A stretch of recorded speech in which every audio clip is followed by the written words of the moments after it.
안녕하십니까? 네. 너희 당이 걱정돼. 이거 솔직히 말씀드리면 박성중 의원님 때문에 네네. 이 코너가 생긴 거예요. 어제, 이거 진짜예요. 이재명 대표 체포 동의안 표결 이후에 네네.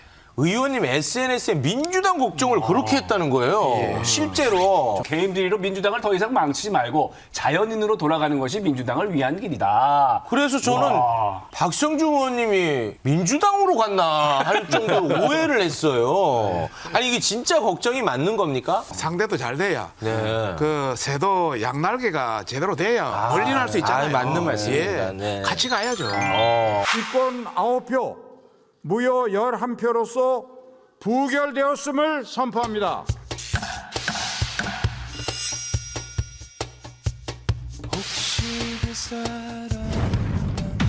예상하지 못한 결과가 그렇게 나왔네요. 약간 충격적이다 이런 분위기니까 대표님 혹시 거취 표명 좀 하실 건가요?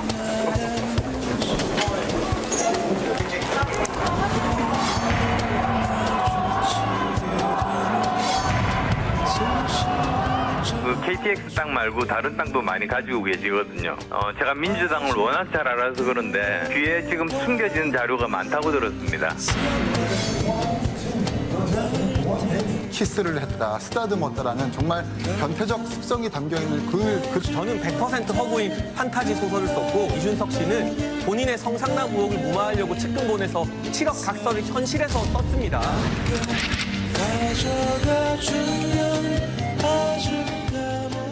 의원님 이거 이제 정상부터 하고 가야 돼요. 지난번에 나오셨을 때 기억하시죠? 압도적으로 부결된다. 그러니까 의총을 바로 갔다 오신 다음에 현장 분위기 저희한테 전해주셨어.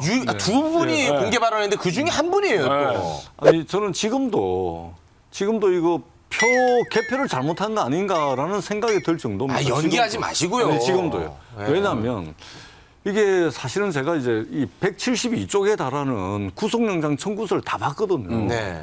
이게 증거와 법리, 물증 이런 게 하나도 없습니다. 네. 저 한동훈 장관이 와가지고 제안 설명을 했지만 네. 제안 설명한 것도 보세요. 전부 비유밖에 없어요. 비유. 네. 천하의 한동훈 장관이 물증과 증거를 무시하고서 그렇게 표현을 비유만 하고 말았겠습니까? 정말 물증과 증거, 법리가 부실하기 이를 데 없는 청구서였는데 네. 그걸 보고서 이렇게 이탈표가 이렇게 생겼을까? 그러면 이번 이탈표는 법리적 선택이 아니라 정무적 선택이었다. 판단이었을까? 그러니까 이번에 구속영장 청구서와 별도로 이재명 대표 체제의 비판적인 의원들 중심으로 해가지고 이분들이 어떤 이번 기회를 자신들의 메시지를 전달할 수 있는 계기, 공간, 네. 기회로 활용을 한 것 같습니다. 그 메시지가 뭐죠? 거취를 결단해라. 당대표. 그러한 메시지를 전달하는 말하자면 공간으로 삼아버린 것 같아요. 그러니까 수사 총량으로 보나 수사 규모로 보나 수사 기간으로 보나 수사 건수로 볼 때 네. 이것을 과연 대한민국 검찰이 형사권을 공정하고 정의롭게 행사하고 있느냐라는 것에 대해서는 전부 부정적이에요. 네. 그럼에도 불구하고 이런 이제 표결 결과가 나왔다는 것은 이것은 정무적 판단에 의한 네, 어떤 메시지를 알겠습니다. 전달하기 위한 그런 의도다. 네. 그렇게밖에 볼 수가 없어요. 정무적 판단에 의한 이탈표라고 하면 민주당이 더 걱정스러운 거 아닙니까? 그러죠. 오히려? 그러죠. 저희들이 들어갔을 때는 한 120표 정도를 처음에는 예상을 했거든요. 그래서 뭐 297명이 참여했으니까 저쪽에 177명. 그렇게 쌓이는 그 표를 보면 상당히 차이가 날 거 아닙니까? 네. 그런데 그 앞에서 신호가 들어온 게 비슷하다는 신호가 들어왔어요. 그래서 이거는 뭔가 있다. 그런 사이에 두 표를 가지고 네. 이게 무효냐 아니냐를 40%를 1시간 넘게 했어요. 지연됐잖아요. 그래서. 네. 그래서 이거는 뭔가 있다. 이제 우리들은 판단을 한 거죠. 그래서 민주당 내에 뭐 뭔가 문제가 있다. 심각하다. 그래서 두 표를 무조건 전부 무효로 하자 했는데도 국회의장이 한 표는 유효로 네. 불허하고 그렇습니다. 나머지는 해서 139대 138이 딱 떨어지니까 네네네네. 우리 쪽에서는 이제 박수 소리 플러스 민주당에도 또 야당에도 양심적인 의원들이 있구나. 양심적이요. 양심적인 의원들이 있구나. 이런 것도 느끼고 그 당시 제가 바로 앞에 있었는데 네. 반대편에 이재명 대표가 앉아 있어요. 표정 보셨어요? 표현 맞죠? 이재명 대표가 처음에는 한동훈 그 장관이 뭐 체포영장을 할 수밖에 없다는 설명을 상당히 예, 오래 예. 했습니다.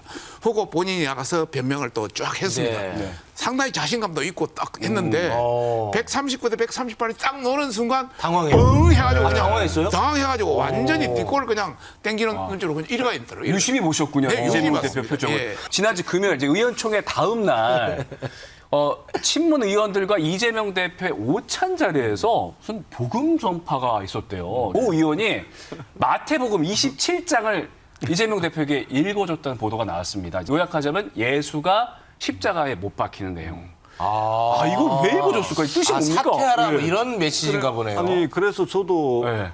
좀 뜬금없잖아요. 네, 뜬금없네. 예, 강모 의원이라고 특정이 되는데 아이 그러지 마시고. 그래서 제가 전화를 해볼까 하다가 이게 또 이게 SNS에 지금 또 뭐 문자 폭탄 뭐 이런 걸 또 받고 있겠더라고요. 그래서 강성 지지자들이 좀 그런 색출 색출 작업을 작업을 하는 하고 그러고 있습니다. 그래서 괜히 뭐 하지 말자. 오해사니까. 이거는 그러면 조직적 이탈이다 이렇게도 받아들일 수가 있는데 이걸 두고 많은 언론에서 당권 투쟁이 표면화됐다 이렇게 분석하는 경우가 있는데 동의하십니까?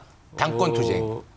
정치라는 것이 네. 우리가 민주당과 국민의힘이 경쟁을 하듯이 네. 또 민주당 내에도 이 뭐 경쟁이 있습니다. 그렇겠죠. 예, 당연한 거 네, 아니겠습니까? 네, 네. 뭐 그런 측면에서 당내 늘 경쟁은 상존하고 있다. 네, 네. 근데 다만 지금은 어떤 분들은 공천 문제 때문에 그렇다, 당권 문제 네. 때문에 그렇다, 아니면 당면에서는 원내대표 선거를 앞두고서 그렇다 이렇게 하는데 네. 적어도 지금 이 단계에서는 그러한 당내 권력 투쟁의 문제만은 아니다. 그거보다 더 근본적인 좀 문제가 있다. 예로 들면 우리가 이제 대선에 지고 난 뒤에 야당이 됐지 않습니까? 그러면은 야당이 어떤 역할을 해야 되는지 근본적이고도 근원적인 이런 이제 판단이 조금 틀린 부분들이 당내에 좀 큰 흐름으로 상존을 하고 있는 것 같습니다. 그리고 그것이 이번 표결의 결과로 나온 것으로 저는 그렇게 좀 판단을 하고 있습니다. 저는 좀 달리 좀 보고 있는데요. 우선 이제 가장 큰 것이 그날 뭐 이재명 대표도 이야기하고 또 민주당에서도 이야기했지만은 계속 이 검찰의 수사 이 관계를 야당 탄압, 네. 이재명 탄압, 정적 제거, 보복 수사, 네. 정적 제거 이런 쪽으로 이야기를 했거든요. 네. 그런데 많은 그 야당의 어떤 의원들과 국민들은 그렇게 생각하지 않은 것이 많다는 것이 실제 드러난 하나의 징표다. 네. 이런 말씀을 드리고 싶고 또 두 번째는 그 이재명 사당화. 굉장히 지금 민주당을 사실 휘어잡고 있지 않습니까? 이것이 좀 심하지 않느냐. 그러다 보니까 친명, 비명계의 어떤 볼멘 소리 또 불만 이런 것이 표출되는 하나의 어떤 그런 게 되지 않았느냐. 알겠습니다. 거기에 곁들여서 한 가지만 더 하면은 선거가 있지 않습니까? 네. 그런 총선. 관점에 총선이 있기 때문에 이재명 대표로서는 여러 가지 무리가 있지 않느냐 이런 것이 표출돼서 이런 어떤 이재명 대표로는 총선 치르기가 어렵다라는 어렵지 않겠느냐 이런 내부적인 어떤 의견. 분석을 해줬으니까 그런 의미에서 민주당이 가장 걱정스러운 게 뭔지 제가 써오라고 말씀드렸거든요. 네. 자, 민주당이 가장 걱정되는 거 옥중 당대표. 세다. 근데 좀 너무 하신 거 아닙니까? 너무한 거. 의미를 좀 설명해 주십시오. 옥중 당대표. 이재명 당대표의 그 어떤 캐릭터가 굉장히 셉니다. 네. 사실 대선 끝나고 나서 대부분 다른 부분 같은 경우는 외국을 나갔다든지 좀 쉰다든지 이러실 텐데 인천에 가서 보궐선거로 국회의원이 되셨습니다. 그렇습니다. 또 그 사이에 자기 어떤 정치적 이런 여러 가지 어떤 기소 이런 어떤 염려를 해서 당헌을 바꿔가지고 또 당대표까지 됐지 않습니까? 네. 이런 관점으로 해가지고 굉장히 강하시다. 사실 정은 넘칩니다. 넘치고 넘치는데도 네. 한 건도 인정하지 않거든요. 네. 굉장히 생각보다 강하시고 인정하지 않기 때문에 또 한 번 더 만약에 논다면 구속영장 또 청구하겠죠. 또 청구 만약 한다면 거의 네. 가결된다면 그때 뭐 이걸 끝내는 것이 아니라 감옥까지 가서도 당 대표를 하지 않을까 이분의 성격 봐서는 그런 관점에서 알겠습니다. 걱정이 돼서 걱정하시는 것 치고는 표정이 너무 맑아요. 아니요.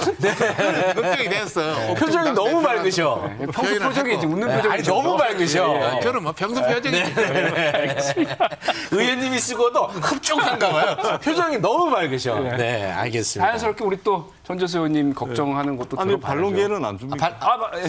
아니 그러면 그대로 발로 국민의힘 얘기를 걱정을 짧게 해야 돼요. 그러면. 한 가지만 반론하세요. 한 가지만 더 하겠습니다. 의원님 시간 없어요. 시간 그래도 저 우리 또 이또 뭔가요, 이거? 전재수 의원이 와 계시니까. 아이고, 이걸 또 갖고 오셨어요. 낙선 명단 만드는 낙선 명당 44명을 만들어 이렇게 이거 뿌리고 느낌으로 있어요. 만든 거잖아요. 예. 그래서 여기 들어가 있어요, 전재수 이중에 의원이? 보니까 전재수 의원님이 들어가 있더라고. 들어간 거 억울해요? 아니면 받아들이실래요? 걱정이 돼서 내가 아니 뭐 어쩌겠습니까? 예, 예. 걱정이 돼서 이렇게. 전재수 의원님이 국민의힘 걱정되는 말을 또 써오셨습니다. 인사가 망사. 역공이 들어갑니다. 네. 이게 모든 일의 시작도 사람이고 모든 일의 끝도 사람입니다. 사람으로 시작해서 사람으로 끝나는데 특히 대통령의 국정 운영이라든지 특히 정치가 더 그렇습니다. 네. 사람이 거의 다라고 할 수가 있습니다. 네. 그런데 지금 국민의힘 집권여당 윤석열 정부의 인사를 한번 보십시오.